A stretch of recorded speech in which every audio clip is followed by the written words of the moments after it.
Bismillahirrahmanirrahim. Assalamualaikum warahmatullahi wabarakatuh. Okay, hari ini kumpulan kami akan membincangkan tingkah laku ganas di dalam bilik darjah. Berdasarkan definisi secara ringkas, tingkah laku ganas ni adalah tingkah laku yang tidak bermoral, yang mana menyebabkan kecederaan daripada segi fizikal ataupun mental. Jadi di sini berdasarkan hasil pembacaan jurnal-jurnal yang lain, kami dapati ada dua jenis. Next. Ada dua jenis. Yang pertama adalah destruktif dan yang kedua adalah disruptif. Nak ingat senang saja, destruktif ini kelakuan yang memberi kecelakaan daripada sudut mental dan fizikal. Yang ni melalui kekerasan lah. Ada pergaduhan, vandalism dan sebagainya. Berlakulah kerosakan. Dia bukan yang baju yang ni masih digelar sebagai murid-murid. Betul. Okey, dan yang kedua adalah disruptif. Disruptif ini merupakan gangguan tingkah laku yang mengganggu proses PDP itu sendiri. Itu secara mudah untuk kita memahami. Okey, seterusnya ini adalah contoh-contoh untuk tingkah laku disruptif. Boleh baca untuk ambil nota. Saya bagi masa 1 minit untuk perhatikan. Yang pertama adalah permusuhan nyata. Yang mana menimbulkan masalah dengan pergaduhan, adanya konflik di antara rakan sekelas sehingga mendatangkan kecederaan sesama sendiri. Okey. Yang kedua adalah vandalism, ya kita tahu merosakkan harta benda awam. Dan yang ketiga kumpulan liar. Kumpulan liar, kumpulan yang terlibat dengan kumpulan yang tidak bermoral, sama ada berlakunya di dalam sekolah ataupun luar sekolah. Okey. Yang keempat adalah geng, klik. Yang ni mana menumpukan kumpulan tertentu yang mempunyai perangai dan tabiat yang sama. Kiranya dia cari perangai yang tabiat yang sama aja. Contoh macam dia kaki bukui. Dia membina satu hubungan dengan orang yang mempunyai minat yang sama, iaitu memukul rakan sekelas beramai-ramai. Itu contoh. Itu untuk disruptif. Okey, seterusnya disruptif contoh. Okey, ada 5. Yang pertama adalah hyperaktif. Sebagaimana yang saya ceritakan tadi, disruptif ini berlaku sehingga mengganggu proses PDP yang telah dilakukan oleh guru tu. Antaranya salah satu adalah hyperaktif, yang kedua adalah berkelakuan ganas, berkelakuan nakal, yakni mengganggu atau membuli rakan sekelas.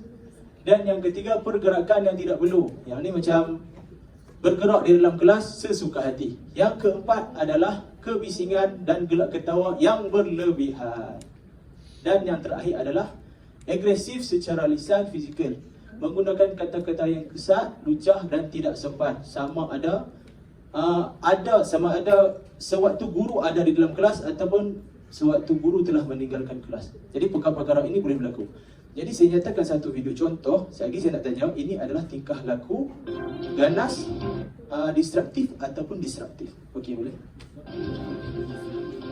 Assalamualaikum dan salam sejahtera. Sebelum ke laporan utama, kita ikuti dulu kisah ini. Bukan setakat di Tengking, seorang guru turut ditolak dan ditendang oleh pelajarnya sendiri. Kejadian berlaku di sebuah sekolah di Kangar, Perlis pagi tadi.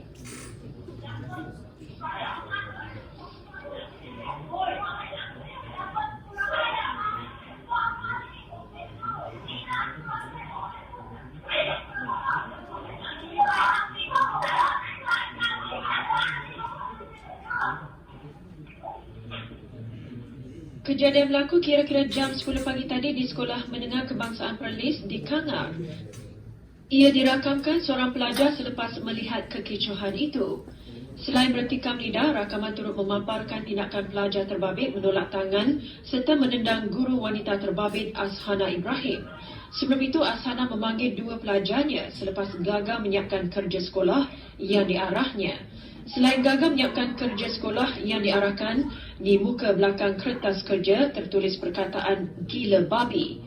Menurut sumber, selepas kejadian itu, pelajar tingkatan 2 itu keluar dari bilik darjah dan datang semula dengan sekumpulan pelajar dari kelas lain dipercayai untuk menyerang guru berkenaan. Bagi menyelamatkan diri, guru berusia 27 tahun itu lari ke bilik guru. Ashana kemudian membuat laporan polis. Ketua Polis Daerah Kangar, Superintendent Muhammad Yusof Dia mengesahkan menerima laporan dan kes sedang disiasat mengikut Seksyen 323 Kanun Keseksaan kerana dengan sengaja mendatangkan kecederaan. Okey, semua dah tengok. tingkah laku ganas ini boleh berlaku tidak sahaja kepada murid, akan tetapi kepada guru sendiri boleh berlaku tingkah laku ganas ini. Ini merupakan tingkah laku yang di luar norma masyarakat.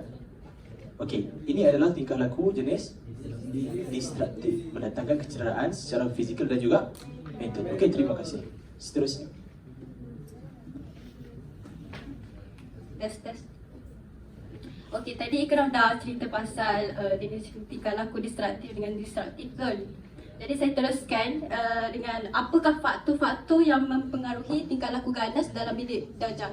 Yang pertama adalah faktor dalaman melalui sikap murid. Seperti mana yang kita tahu, ada setengah murid tu sebab apa dia berani langgar peraturan sekolah. Dia merupakan tingkah laku distraktif ke distraktif ke distraktif? Apa yang menyebabkan dia boleh melanggar peraturan sekolah tu? Dia salah satu daripada tingkah laku distraktif ke distraktif? Distraktif kan? Okey. Sebab apa? Sebab kadang-kadang dia orang ni tak sedar pun bahawa pelakuan dia orang tu menyalahilah peraturan sekolah. Yang kedua, faktor ketidakstabilan emosi. Okey. Punca ketidakstabilan emosi ni disebabkan tekanan ataupun stres yang melampau atas faktor pembelajaran, kewangan, persekitaran dan masalah keluargaan. Jadi punca-punca ni menyebabkan boleh berlakunya lah ketidakstabilan emosi. Seterusnya. Okey, faktor yang ketiga adalah faktor guru. Okey, setengah guru tu dia macam mana? Dia kurang lah. Dia kurang daya apa? Teknik cara mengajar dia. Maknanya dia guna cara teknik mengajar dia kurang sesuai untuk murid tu. Jadi murid tu dia tak tertarik dengan pembelajaran dan dia membuat tindakan salah laku yang lain. Mana tindakan salah laku yang lain diganggu kawan dia yang belajar tu. Jadi dia tak fokus dalam pembelajaran tu lah maksudnya. Yang keempat, faktor rakan sebaya. Seperti mana yang kita tahu, rakan sebaya ni merupakan salah satu ejen pengaruh yang besar. Okey, murid terpengaruh dengan ajakan rakan sebaya untuk terlibat dalam aktiviti yang tidak bermoral. Contohnya, mencuri, merosakkan harta benda sekolah dan terlibat dengan gangsterisme. Contoh-contoh ni salah satu daripada tingkah laku distraktif ke distraktif? Mencuri. Distraktif. Ingat tak yang dua tu? Yang ingat?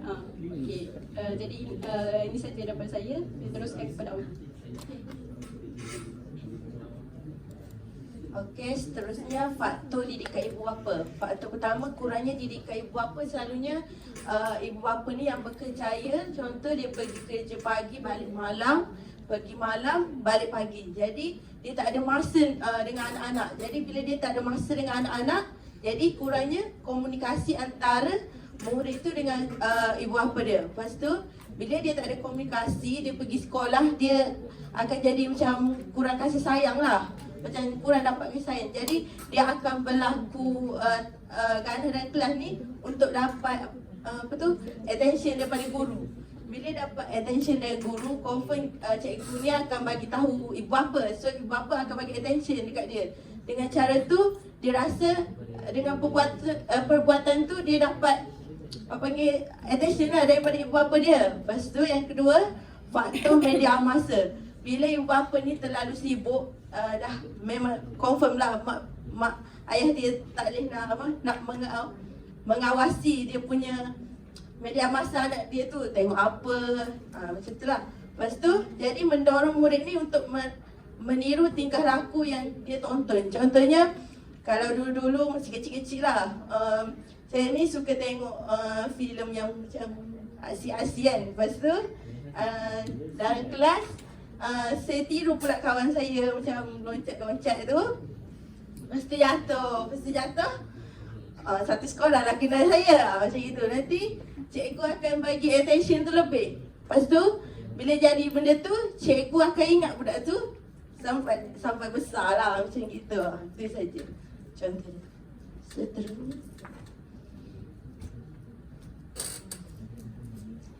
Okey, untuk cadangan dan penyelesaian untuk tangani masalah tingkah laku ganas dalam bilik darjah ni, saya fokuskan dekat dalam kelas lah, kepada guru tu sendiri. First kali guru kenalah mengenali latar belakang murid dan mengkaji kebolehan dan minat mereka. Contohnya kan, macam panggil nama dalam kelas. Panggil nama tu macam kita as cikgu kan. Bayangkanlah cikgu panggil nama kita, kita rasa macam mana kan. Sama juga murid, betul kan? Jadi murid pun lagi rasa macam lagi tertarik untuk nak belajar lah, kan macam tu. And then mengkaji kebolehan dan minat murid ni maksudnya tengoklah dia minat ke arah apa. Contohnya sukan ke apa ke. So benda minat dia tu boleh memfokuskan dia untuk buat benda yang dia minat tu. So that dapatlah tangani masalah-masalah tingkah laku ganas dalam kelas. Okey, yang kedua adalah kemahiran komunikasi yang berkesan. Okey, kemahiran komunikasi ni macam yang kawan saya Diba cakap tadi. Kadang-kadang cikgu ni tak ada teknik untuk berkomunikasi dalam kelas.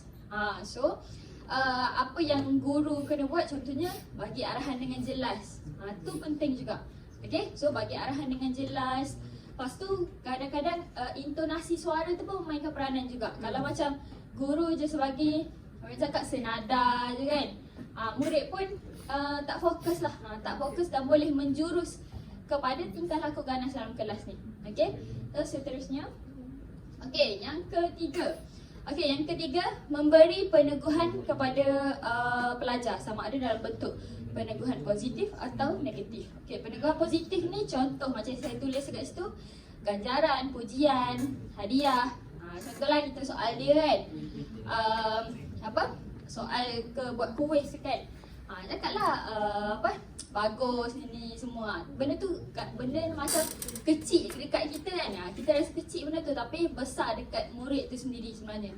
Okey, lagi-lagi kita bagi hadiah kan. Walaupun benda tu murah kan. Even pen ke pensel kan, pemadam, tapi benda tu besar. Orang cakap besar kepada murid kita sendirilah. Okey. And then peneguhan negatif juga, contohnya macam denda ke. Contoh dia buat bising dalam kelas ke kan. Tegur dulu, tak dengar lagi, seterusnya lah. Macam itulah. Okay. Dan yang terakhir adalah membenarkan murid melibatkan diri dalam berbagai aktiviti. Okey, yang ni saya ambil contoh. Contohnya galakkan murid bertanya dalam kelas. Galakkan murid melibatkan aktiviti tu, maksudnya bertanya lah, maksudnya bergerak aktif dalam kelas. Tak semestinya orang cakap dengar je kan, berpusatkan murid lah, lebih kepada berpusatkan murid.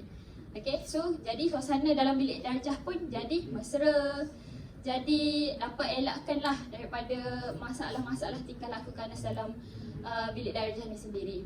Okay, itu sahaja daripada saya.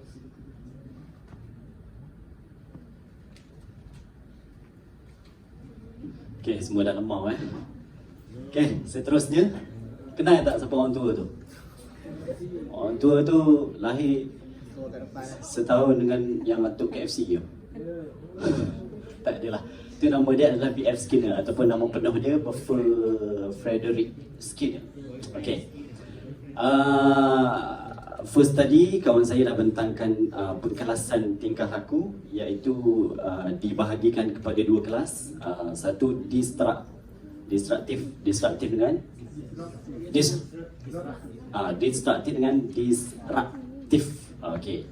So itu yang pertama. Yang kedua, kita pergi kepada faktor. Kawan saya dah jelaskan apakah faktor-faktor yang menyebabkan berlakunya tingkah laku ganas di dalam kelas. Seterusnya, bila dah ada faktor-faktor, ada cadangan kan. Bila dah ada berlaku tingkah laku ganas, mestilah kita kena cari solution, betul? Macam mana kita nak selesaikan masalah tersebut? Okey. Seterusnya saya lebih kepada nak bagaimana kita nak mengaplikasikan cadangan ataupun solution tersebut melalui teori.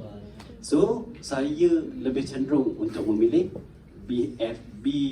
Skinner. Okey. Okey, dekat sini saya pilih sepatutnya ada 5 peneguhan tapi saya pilih 3 peneguhan. Okey, peneguhan yang pertama cuma yang tadi sahabat saya Amirah dia dah jelaskan, cuma saya lebih detail lah sebab mengaplikasikan teori siapa. Okey, peneguhan yang pertama adalah peneguhan negatif. Peneguhan yang perlu dilakukan secara berkala berperingkat agar proses mencakna dalam setiap arahan dapat dibentuk melalui kebiasaan bukan secara mengejut. Okey. Maksudnya apa? Maksudnya berkala ni, contohlah kalau murid melakukan satu kesalahan ataupun apa-apa masalah dalam kelas, adakah setiap kali dia melakukan kesalahan tu kita kena hukum ataupun kita bagi peneguhan negatif kat dia? Adakah setiap kali dia buat salah kita kena bagi peneguhan negatif ataupun kita kena bagi denda setiap kali dia buat salah? Adakah macam tu? Tidak. Tak. Kita sebagai manusia, even Allah sekalipun kalau kita buat dosa, Allah still beri peluang kepada kita, betul? So kita praktikkan kepada diri kita juga sebagai bakal guru nanti. Kita bagi peluang, betul? Okey.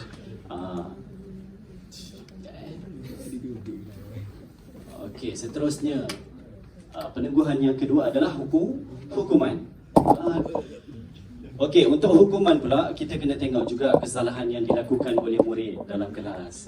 Kalau contohlah kesalahan yang dibuat, kesalahan kecil, janganlah kita menghukum dengan hukuman yang berat.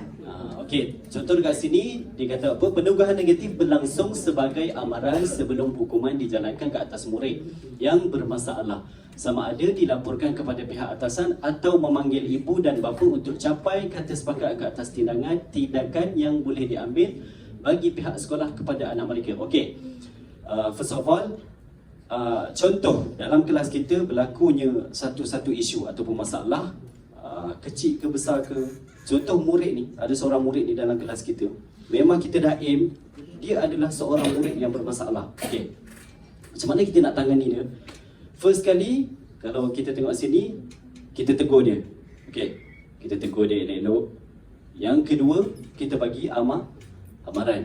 Yang ketiga, kita mungkin boleh bagi denda ataupun apa-apa hukuman yang setimpal dengan apa yang dia buat. Okey, seterusnya, bila tak makan juga, dah berdiri atas kursi, dah tiup kipas sampai berhenti pun tak mau juga, kita boleh laporkan kepada GPK. Kalau dalam sekolah, kita sepatutnya laporkan kepada siapa? Kepada siapa? PKHM. Ayuhal Muslimun? PKHM. Sebab apa? Sebab apa ke PKHM? Kenapa tak ke PK1? PK1 bagi periksa. Bagi periksa. PKHM bahagian hal ehwal murid. Jadi dialah yang akan bertanggungjawab untuk mengendalikan apa-apa masalah yang berlaku di dalam kelas. Okey. Seterusnya, bila dah tak makan juga, okey, pihak sekolah pun, PKHM pun dah menemui jalan buntu, kebuntuan juga. Yalah, manusia bertemu dengan manusia. So kita cuba option lain, iaitu kita try call mak ayah dia.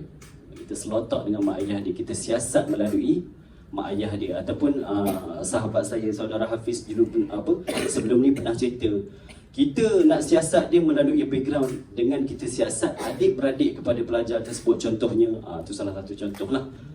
Okey. Dan itu salah satu option lah bagaimana kita nak menyelesaikan masalah tersebut. Okey, seterusnya. Okey, peneguhan yang terakhir adalah peneguhan positif. Jadi, kalau peneguhan negatif pun tak jalan, kita cuba dengan peneguhan yang seterusnya, iaitu manalah tahu, kadang-kadang fitrah seorang manusia ataupun pelajar sendiri khususnya, pelajar ni dia sangat suka kalau guru-guru mempraktikkan ataupun mengaplikasikan peneguhan positif, iaitu dengan memberi pujian ataupun galakan ataupun dorongan, betul, bimbingan, ataupun kalau dalam bahasa Arabnya kita panggil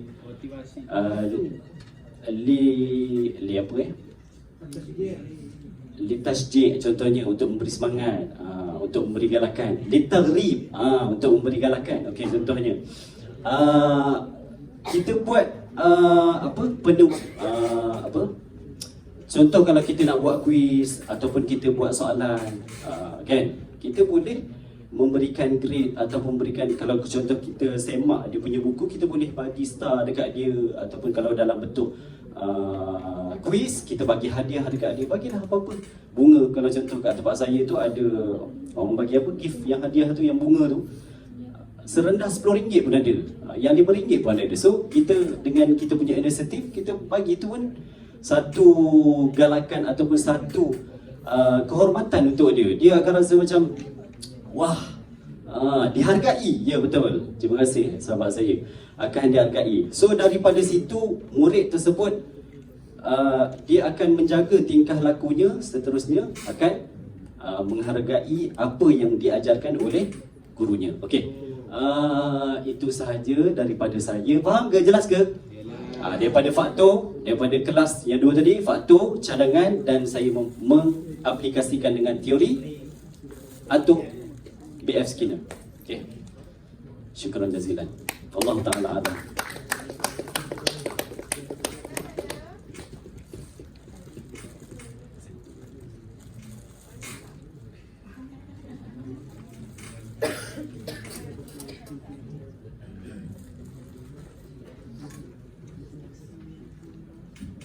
Okay, rasanya tak ada masalah untuk grup ni. Dari awal Ikram terangkan, saya rasa dia dah bagi satu definisi mengenai disruptif dan juga destruktif yang sangat baik. Rasa semua orang faham kan dia punya penerangan. Ikram sendiri pun faham. Daripada penerangan tu dia sangat confident, dia terangkan okey, tak ada masalah. Dari segi pembentangan teori pun dikaitkan dengan isu, saya rasa memang related, boleh diguna pakai. Ada soalan tak daripada awak semua? Tak ada maknanya okey kot. Soalan saya lah. Tak, saya just nak tahu je awak betul faham ke tidak, sebab ni dia masuk dalam final. Behaviorism ni masuk apa contoh peneguhan negatif yang biasa cikgu apply dalam kelas? Ketuk ketampi, amaran. Ganas dalam kelas, kemudian guru memberi amaran suatu susunan peneguhan negatif untuk ada adanya susunan positif. Bila proses itu berlaku, dia perlu ada peningkatan peringkat demi peringkat lah. Lepas tu baru boleh berlakunya proses peneguhan positif tu untuk memberi ganjaran sama ada daripada betul-betul fizikal ataupun daripada ujian dari guru. Jadi bila mana peneguhan negatif itu berlaku, contoh macam ada murid melakukan perbuatan yang tidak sepatutnya kebenaran, mereka guru beri teguran macam step by step. Zaim, kenapa buat macam tu dekat rakan sekelas? Kesian KJ, dia anak yatim, contoh-contoh itu. Bukan KJ ni, di sekolah dekat Mogok. Betul? Kenapa? Beri amaran dulu. Kalau kamu tidak berubah atau masih lagi kekal dengan prestasi yang begini, saya akan laporkan kepada pihak atasan ataupun saya akan laporkan kepada ibu bapa kamu. Kita beri itu. Jadi proses apa maklumat yang diterima oleh murid tu, kalau ikut proses yang kita faham, itu adalah ganjaran bagi guru untuk memahami bahawasanya sekiranya murid itu melakukan perkara yang sedemikian, dia akan mendapat imbalan sebegitu. Akhirnya report kepada mak ayah dekat dan hukuman akan dilakukan oleh ibu dan ayah di rumah lah. Itu bukan tugas guru lah, cuma guru hanya memberi amaran kepada murid tersebut. Itu adanya hukuman tu kita terus kepada amaran yang kita nak bagi pada murid tu. Kemudian bila murid tu dah terima hukuman daripada guru sendiri, lalu dia akan berubahlah sikit demi sikit kan. Dia akan berubah. Jadi di sini guru akan memberi peneguhan positif daripada bentuk ujian. Contoh kata macam alhamdulillah Zaim dah banyak berubah sekarang lah. Makin insya makin bagus. Beri contoh kepada Zaim, contoh ramai macam tu lah. Jadi susunan itu sedemikianlah berperingkat. Terang dan jelas kan. Kita tahu dia, orang lain dengar kita rasa tak tahu. Okey, Khairul. Kan kat sekolah kan, pada pandangan sekolah lah, agak-agak teori bagi teori saja ada satu teori perubahan yang terjadi di mana. Maksudnya zaman sekarang ni pengaplikasian hukuman tu boleh ke tak? Kalau boleh, adakah hanya sekadar memberi amaran sahaja, dan bagaimana cara sekiranya budak tu dia melampaui batas juga? Adakah perlu menggunakan cara perubahan ataupun macam mana? Secara ilegal ataupun kalau berdasarkan kematian atau pengalaman guru-guru yang lain, mungkin daripada jaringan sendiri pun kita tak boleh nak mengikut dekat murid-murid betul. Sebab mungkin dia akan mengganggu emosi murid itu sendiri. Tapi kalau ikut dalam pendidikan, hukuman dan juga peneguhan negatif ini sangat-sangat perlu untuk murid-murid mengambil iktibar. Kalau tidak, mereka sendiri akan duduk dalam satu kelompok yang sangat-sangat selesa untuk melakukan kesalahan. Jadi ini atas inisiatif guru itu sendiri. Andai kata diserang oleh ibu bapa, perlulah ada perbincangan yang sangat-sangat intelektual demi membangun kemahiran kognitif dan juga psikomotor anak mereka sendiri. Ini option. KBM memberi garis panduan itu agar guru-guru tidak melebihi tindakan dalam menghukum. Kan, betul?